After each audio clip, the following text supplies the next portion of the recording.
ನಮಸ್ತೆ ವೀಕ್ಷಕರೇ, ನಾನು ನಿಮ್ಮ ಮೈಸೂರಿನ ಶ್ರೀನಿವಾಸನ್. ಸಾಮಾನ್ಯವಾಗಿ ಇವತ್ತಿನ ದಿನ ವೈವಾಹಿಕ ಜೀವನದಲ್ಲಿ ತೊಂದರೆಗಳು ಅಥವಾ ನೆಮ್ಮದಿಯನ್ನು ಕಾಣಲಿಕ್ಕೆ ಸಾಧ್ಯ ಇಲ್ಲ. ನೋಡಿ, ಇವತ್ತು ವಿವಾಹ ಜೀವನ, ಸಾಂಸಾರಿಕ ಜೀವನ ಅಂದರೆ ಕೆಲವು ಜನಗಳಿಗೆ ಕಬ್ಬಿಣದ ಕಡಲೆ ಆಗಿಬಿಟ್ಟಿದೆ. ಎಷ್ಟೋ ಕುಟುಂಬಗಳು ಇದರಿಂದ ಪ್ರತಿಷ್ಠೆ ಅಥವಾ ಅವರಿಗೆ ಅಗೌರವಗಳಾಗಿ, ಅವಮಾನಗಳಾಗಿ, ನೋವುಗಳನ್ನು ಅನುಭವಿಸಿದೆ. ಸಾಮಾನ್ಯವಾಗಿ ನೋಡಿ, ಇವತ್ತು ಒಂದು ಸ್ತ್ರೀ ಅಥವಾ ಒಂದು ಪುರುಷ ಇವರಿಬ್ಬರ ಮಿಲನ ಮಹೋತ್ಸವವನ್ನು ವಿವಾಹ ಅಂಥೇಳಿ ನಾವು ಕನ್ಸಿಡರ್ ಮಾಡ್ತೀವಿ. ಸೊ ಸಹಜವಾಗಿ ಇಂತಹ ಒಂದು ವಿವಾಹ ಕ್ರಿಯೆಗೆ ಲಕ್ಷಾಂತರ ರೂಪಾಯಿ ಖರ್ಚು ಮಾಡಿ ಆಡಂಬರದಿಂದ, ವೈಢೂರ್ಯದಿಂದ ಒಂದು ವಿವಾಹಗಳನ್ನು ಮಾಡ್ತಾರೆ. 100 ಕಾಲ ಸುಖವಾಗಿ ಪೌತ್ರಾದಿಯಾಗಿ ಒಂದು ನೆಮ್ಮದಿಯ ಜೀವನವನ್ನು ಕಾಣಲಿ ಅಂತ. ಸೊ ಇಲ್ಲೇನಾಗ್ತದೆ, 3 ತಿಂಗಳು ಸಂಸಾರ ಮಾಡೋದಿಲ್ಲ, ನೆಟ್ಟಿಗೆ 6ನೇ ತಿಂಗಳಿಗೆ ಅನ್ನೋಷ್ಟರಲ್ಲಿ ಡಿವರ್ಸ್ಗೆ ಅಪ್ಲೈ ಮಾಡಿಬಿಟ್ಟಿರ್ತಾರೆ. ಸಹಜವಾಗಿ ನೋಡ್ತಾ ಇದ್ದೀವಿ ಎಷ್ಟೊಂದು ನ್ಯಾಯಾಲಯಗಳಲ್ಲಿ ಇವತ್ತಿಗೂ ಡಿವರ್ಸ್ ಕೇಸ್ಗಳು ಎಷ್ಟೊಂದು ಪೆಂಡಿಂಗ್ ಇದೆ ಅಂತಕ್ಕಂಥದ್ದು. ಸಣ್ಣ ಪುಟ್ಟ ವಿಚಾರಗಳಿಗೂ ನೋಡಿ, ಸಾಮಾನ್ಯವಾಗಿ ಕುಟುಂಬಗಳಲ್ಲಿ ದೂರ ಆಗುವಂಥದ್ದು ಬಹಳ ದುಃಖಕರ ವಿಚಾರ. ಇವತ್ತು ಬರೀ ಗಂಡ ಹೆಂಡತಿ ಅವರಿಬ್ಬರಿಗೇ ದುಃಖ ಅಂತ ತಿಳ್ಕೊಳ್ಳೋದು ಬಹಳ ಮೂರ್ಖತನ, ಬಹಳ ದಡ್ಡತನ. ಯಾಕಂದರೆ ಒಂದು ಪುರುಷನಿಗೆ ಅವನದೇ ಆದಂತಹ ಕುಟುಂಬ, ವರ್ಗ, ಸಮಾಜದ ಗೌರವ ಅಂತಕ್ಕಂಥದ್ದು ಇದ್ದ ಹಾಗೆ ಒಂದು ಸ್ತ್ರೀಗೂ ಕೂಡ ಆಕೆಯ ಮನೆತನ, ಗೌರವ ಅಂತಕ್ಕಂಥದ್ದು. ನೋಡಿ, ಇವತ್ತು ನೀವಿಬ್ಬರು ಏನೋ ನಿಮ್ಮ ನಾನಾ ಥರದ ಗೊಂದಲಗಳಿಂದ ದೂರ ಆಗಲಿಕ್ಕೆ ಹೊರಡ್ಬೋದು, ಆದರೆ ಇದರಿಂದ ನಿಮಗೆ ಆಗುವಂತಹ ನಾನಾ ಥರದ ಅಪಮಾನ, ಅವಮಾನ, ನಿಂದನೆಗಳ ಬಗ್ಗೆ ಯಾವತ್ತಾದರೂ ನೀವು ಒಂದು ಸೂಕ್ಷ್ಮವಾಗಿ ಯೋಚನೆ ಮಾಡಿಬಿಟ್ರೆ ಯಾವುದೇ ಕಾರಣಕ್ಕೂ ಕೂಡ ನಿಮಗೆ ತೊಂದರೆಗಳಾಗಲ್ಲ. ನೋಡಿ, ಸಾಮಾನ್ಯವಾಗಿ ಏನಾಗ್ತದೆ, ನೀವುಗಳು ಮಾತ್ರ ತೊಂದರೆ ಅನುಭವಿಸ್ತಾ ಇದ್ದೀರಾ, ಅಥವಾ ವಧುವರ ಅಥವಾ ಗಂಡ ಹೆಂಡತಿ ನೀವುಗಳು ಮಾತ್ರ ನಿಮ್ಮ ಕುಟುಂಬ ಅಥವಾ ಸಂಸಾರದ ಗೊಂದಲದಿಂದ ನೀವೇ ತೊಂದರೆ ಅನುಭವಿಸ್ತಾ ಇದ್ದೀರಾ ಅಂತ ತಿಳ್ಕೊಂಡ್ರೆ ದೊಡ್ಡ ತಪ್ಪು. ಸಾಮಾನ್ಯವಾಗಿ ನೀವುಗಳು ತೊಂದರೆಗಳನ್ನು ಅನುಭವಿಸೋದಕ್ಕಿಂತ ಹೆಚ್ಚಾಗಿ ನಿಮ್ಮ ತಂದೆ ತಾಯಿ ಬಂಧು ವರ್ಗಗಳು ತೊಂದರೆಗಳನ್ನು ಅನುಭವಿಸ್ತಾ ಇರುತ್ತೆ. ಯಾಕಂದರೆ ಎಷ್ಟೋ ಕನಸುಗಳನ್ನು ಕಟ್ಕೊಂಡು ತಂದೆ ತಾಯಿಗಳು ನಿಮಗೆ ವಿವಾಹ ಅಂತ ಮಾಡಿಸ್ತಾರೆ. ಸೊ ನನ್ನ ಮಗ ಒಂದು ಒಳ್ಳೆಯ ರೀತಿಯಲ್ಲಿ ದಾಂಪತ್ಯ ಜೀವನದಲ್ಲಿ ಅಭಿವೃದ್ಧಿಯಾಗಿ ನಮ್ಮ ವಂಶವೃದ್ಧಿ ಮಾಡಲಿ ಅಂತ, ಅಥವಾ ಒಂದು ತಾಯಿ ತಂದೆಯರು ಹೆಣ್ಣುಮಗಳಿಗೆ ನನಗೊಬ್ಬ ಒಳ್ಳೆ ಅಳಿಯ ಸಿಕ್ಕಿದನಪ್ಪ, ನನ್ನ ಮಗಳು ಅವಳನ್ನು ಅರ್ಥ ಮಾಡಿಕೊಂಡು ಅವಳ ದಾಂಪತ್ಯ ಜೀವನದಲ್ಲಿ ಸುಖ, ಸದಾ ನೆಮ್ಮದಿ, ನನ್ನ ಮಗಳಿಗೆ ಎಲ್ಲ ರೀತಿಯಾದಂಥ ಅನುಕೂಲಗಳಾಗಲಿ, ಅವಳು ಹೋಗೋ ಮನೆಯಲ್ಲಿ ನಮ್ಮ ಹೆಸರು ಉಳಿಸ್ಲಿ, ನಮ್ಮ ತವರು ಮನೆಯ ಗೌರವನ ಕಾಪಾಡಲಿ ಅಂತ ಅವರು ಎಷ್ಟೋ ಒಂದು ಆಸೆಗಳನ್ನು ಕಟ್ಕೊಂಡಿರ್ತಾರೆ. ನೀವುಗಳು ನಿಮ್ಮ ವೈಯಕ್ತಿಕ ಪ್ರತಿಷ್ಠೆ, ಅಹಮ್ಮು, ಸ್ವಾರ್ಥಕ್ಕೆ ಈ ಒಂದು ಸುಂದರವಾದಂತಹ ದಾಂಪತ್ಯ ಜೀವನಗಳಲ್ಲಿ ಕಲಹಗಳನ್ನು ಸೃಷ್ಟಿ ಮಾಡಿಕೊಳ್ತೀರಾ. ಸೊ ಇದರಿಂದ ಏನಾಗ್ತದೆ, ನಾನಾ ರೀತಿಯಲ್ಲಿ ದಾಂಪತ್ಯದ ಈ ಕಲಹಗಳಿಂದಾಗಿ ಮಾನಸಿಕ ಸಮತೋಲನಗಳು ಫಸ್ಟ್ ನಾಶ ಆಗ್ತದೆ. ಈ ಮಾನಸಿಕ ಸಮತೋಲನ ಕಳ್ಕೊಳ್ಳೋದಿಲ್ಲ, ನಾಶ ಆಗುತ್ತೆ. ಕೋಪಕ್ಕೆ ಗುರಿಯಾಗ್ತೀರಾ, ಮನಸ್ಸಲ್ಲಿ ನಾನಾ ಥರ ಗೊಂದಲಗಳು ಸ್ಟಾರ್ಟ್ ಆಗಿಬಿಡ್ತದೆ. ಸ್ವತಃ ಪತ್ನಿಯನ್ನು ನಂಬಕ್ಕಾಗದಿರುವಂಥ ಪರಿಸ್ಥಿತಿ, ಅಥವಾ ಪತಿಯನ್ನು ನಂಬಕ್ಕಾಗದಿರುವಂತಹ ಪರಿಸ್ಥಿತಿ. ದಿನ ಬೆಳಗ್ಗೆ ಎದ್ದರೆ ಸಾಕು ಬರೀ ಕಿರಿಕಿರಿ, ಜಗಳ, ತೊಂದರೆ, ವಾತಾವರಣ, ಒಂದು ನೆಮ್ಮದಿಯ ವಾತಾವರಣ ಕಾಣೋಕ್ಕೆ ಸಾಧ್ಯ ಆಗಲ್ಲ. ಕೆಲವೊಂದು ಬಾರಿ ಏನಾಗ್ತದೆ, ಎಷ್ಟೋ ಬಾರಿ ಸ್ಯಾಕ್ರಿಫೈಸ್, ಗಂಡನೇ ಸ್ಯಾಕ್ರಿಫೈಸ್ ಮಾಡಿರ್ಬೋದು, ಹೆಂಡತಿನೇ ಸ್ಯಾಕ್ರಿಫೈಸ್ ಮಾಡ್ಬೋದು. ಈ ಸ್ಯಾಕ್ರಿಫೈಸ್ ಅಂದರೆ ಈ ಹೊಂದಾಣಿಕೆಯ ಮಟ್ಟ ಮೀರಿ ಹೋದಾಗ ಏನಾಗ್ಬಿಡ್ತದೆ, ಡಿವರ್ಸ್ಗೆ ಹೋಗುವಂಥ ವ್ಯವಸ್ಥೆ ಹೋಗ್ಬಿಡ್ತದೆ, ದೂರ ಆಗುವಂಥ ವ್ಯವಸ್ಥೆ. ಎಷ್ಟೋ ನ್ಯಾಯ ಪಂಚಾಯಿತಿ ಕಟ್ಟೆ ಆಯ್ತು, ಏನೋ ಇನ್ಮೇಲೆ ಅನುಕೂಲವಾಗಿರೋಣ ಅನ್ನೋಷ್ಟರಲ್ಲಿ ಈ ಸಣ್ಣ ಪುಟ್ಟ ವಿಷಯಗಳಿಂದನೂ ಸಹ ಸಂಸಾರದಲ್ಲಿ ಸುಖ ನಾಶ ಆಗ್ತಾ ಇರ್ತದೆ. ಸಣ್ಣ ಪುಟ್ಟ ವಿಚಾರಗಳಿಗೂ ಕೂಡ ಕಿರಿಕಿರಿ ಮಾಡಿಕೊಳ್ಳುವಂಥದ್ದು. ಆಮೇಲೆ ಮುಖ್ಯವಾಗಿ ಏನು ಹೇಳ್ತೇನೆ, ಪತ್ನಿ ಕೆಲವೊಂದು ಬಾರಿ ಏನಾಗ್ಬಿಡ್ತದೆ, ಕೆಲವೊಂದು ಸಂಸಾರದಲ್ಲಿ ನಾನು ಭಾಳ ಕೇಳಿದ್ದೀನಿ, ಏನಾಗ್ಬಿಡ್ತದೆ, ನಮ್ಮ ಬಂದಿರತಕ್ಕಂಥ ಸೊಸೆ ಗಂಡನ್ನು ಸಪ್ರೇಟ್ ಕರ್ಕೊಂಡು ಹೋಗುವಂಥ ವ್ಯವಸ್ಥೆ ಮಾಡ್ತಾ ಇದ್ದಾಳೆ. ಸೊ ನನ್ನ ಮಗನಿಗೆ ನಮ್ಮನ್ನು ಬಿಟ್ಟು ಹೋಗೋ ಮನಸ್ಸಿಲ್ಲ. ಸೊ ಇದರಿಂದಾಗಿ ಗಂಡ ಹೆಂಡತಿರಲ್ಲಿ ನೆಮ್ಮದಿಯ ವಾತಾವರಣವೇ ಇಲ್ಲ ಅಂತ.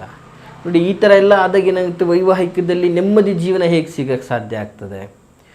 ಕೆಲವೊಂದು ಬಾರಿ ಏನಾಗ್ತದೆ, ಗಂಡ ಗುಪ್ತವಾಗಿ ಸಪ್ರೇಟಾಗಿದ್ದರೂ ಸಹ ಅವನು ಗುಪ್ತವಾಗಿ ಅವರ ಕುಟುಂಬಕ್ಕೆ ಕೊಡಬೇಕಾದಂತಹ ಧನ, ಕನಕ, ಪ್ರೀತಿ, ವಿಶ್ವಾಸ ಪತ್ನಿಗೆ ತಿಳಿಲಾರದೆ ಮಾಡ್ತಾ ಇರ್ತಾನೆ.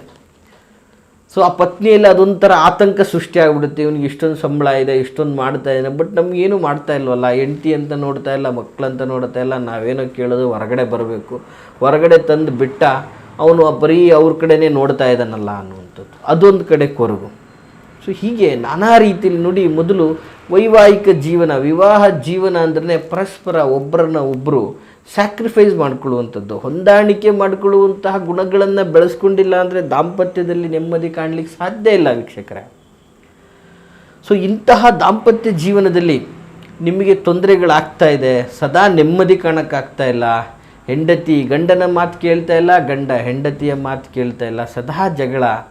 ಆಮೇಲೆ ಕೆಲವೊಂದು ಬಾರಿ ಏನಾಗ್ತದೆ, ತನ್ನ ಗಂಡ ತನ್ನ ಮಾತು ಕೇಳ್ತಾ ಇಲ್ಲ ಅಂಥೇಳಿ ಸುಮ್ಮನೆ ವ್ಯರ್ಥ ಉಪಟಳ ಕೊಡುವಂಥದ್ದು ಗಂಡನಿಗೆ, ಅಥವಾ ಹೆಂಡತಿಯನ್ನು ಸುಮ್ಮನೆ ವ್ಯರ್ಥವಾಗಿ ಅನುಮಾನಿಸುವುದು ಅಥವಾ ಅವಳನ್ನು ತುಚ್ಛವಾಗಿ ಕಾಣುವುದು, ಈ ರೀತಿಯಾದಂಥ ವಾತಾವರಣ, ಪರಸ್ಪರ ದಂಪತಿಗಳಲ್ಲಿ ವಿರಸ ಸರಸ ಸಲ್ಲಾಪಗಳೆಲ್ಲ ನಾಶ ಆಗಿ ಒಂದು ರೀತಿಯಲ್ಲಿ ಸಮಾಜಕ್ಕೆ ಗಂಡ ಹೆಂಡತಿ ಥರ ಬದುಕ್ತಾ ಇದ್ದೀವಿ ಅನ್ನುವಂಥ ರೀತಿಯಲ್ಲಿರುವಂಥ ಜನಗಳು ಸಹ ನಾವು ನೋಡ್ತಾ ಇದ್ದೀವಿ.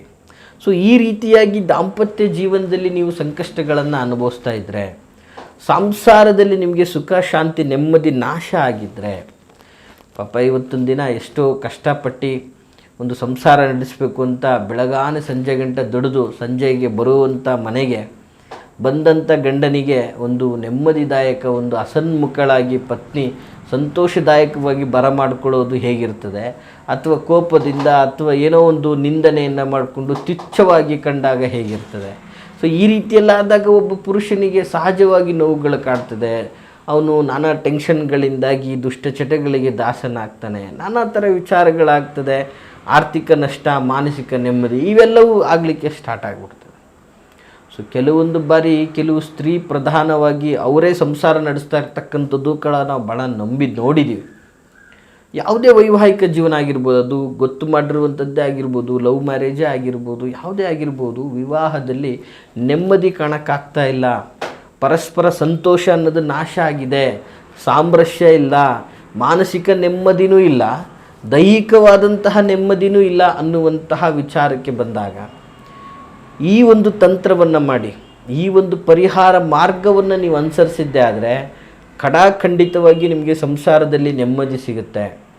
ನಿಮ್ಮ ಪತ್ನಿ ಅಥವಾ ಪತಿಯರೊಟ್ಟಿಗೆ ಒಂದು ವಿಶೇಷವಾದಂಥ ಬಾಂಡಿಂಗ್ ಬೆಳೆಯುತ್ತೆ. ಆದರ್ಶ ಜೀವನ ಮತ್ತು ಆದರ್ಶ ದಾಂಪತ್ಯಕ್ಕೆ ನೀವು ಹೆಸರಾಗ್ತೀರಾ.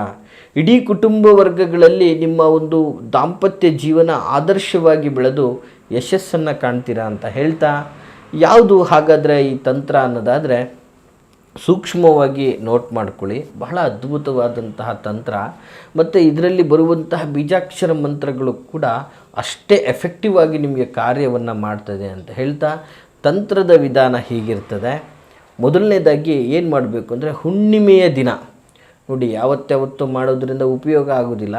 ಹುಣ್ಣಿಮೆಯ ದಿನ ಈ ಮಂತ್ರವನ್ನು ತಾಮ್ರದ ತಗಡಿನಲ್ಲಿ ಬರಿಬೇಕು. ಮಂತ್ರವನ್ನು ನಾನು ಹೇಳ್ತೀನಿ, ಫಸ್ಟ್ ವಿಧಾನವನ್ನು ಕೇಳ್ಕೊಂಬಿಡಿ, ಆಯಿತಾ?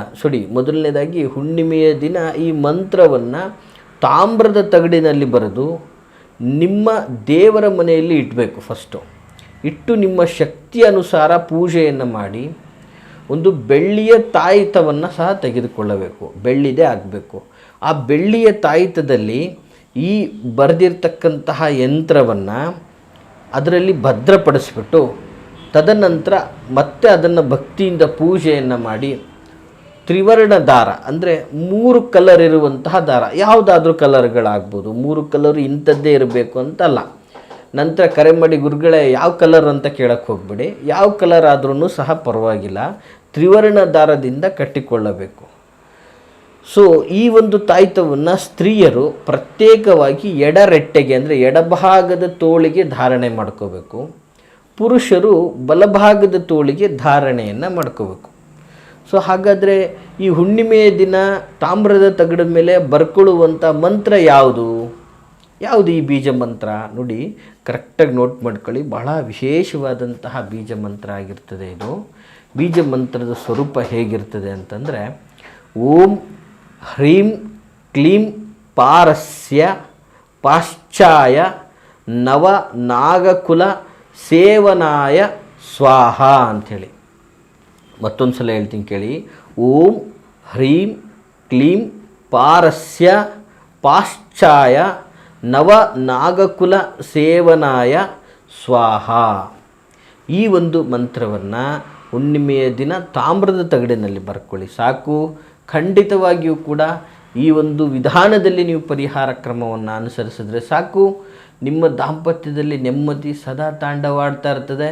ಪರಸ್ಪರ ಒಬ್ಬರೊಬ್ಬರನ್ನು ಅರಿತು ಜೀವನ ನಡೆಯುವಂತಹ ಬಾಳ್ವೆ ನಿಮ್ಮದಾಗ್ತದೆ. ಜೊತೆಗೆ ನಿಮ್ಮ ಒಂದು ದಾಂಪತ್ಯ ಜೀವನ ಸಮಾಜಕ್ಕೆ ಮಾದರಿಯಾಗ್ತದೆ, ಆದರ್ಶದಾಯಕ ಬದುಕು ನಿಮ್ಮದಾಗ್ತದೆ ಅಂತ ಹೇಳ್ತಾ, ಈ ಮಾಹಿತಿ ನಿಮಗೆ ಇಷ್ಟವಾಗಿದ್ದರೆ ಲೈಕ್ ಮಾಡಿ.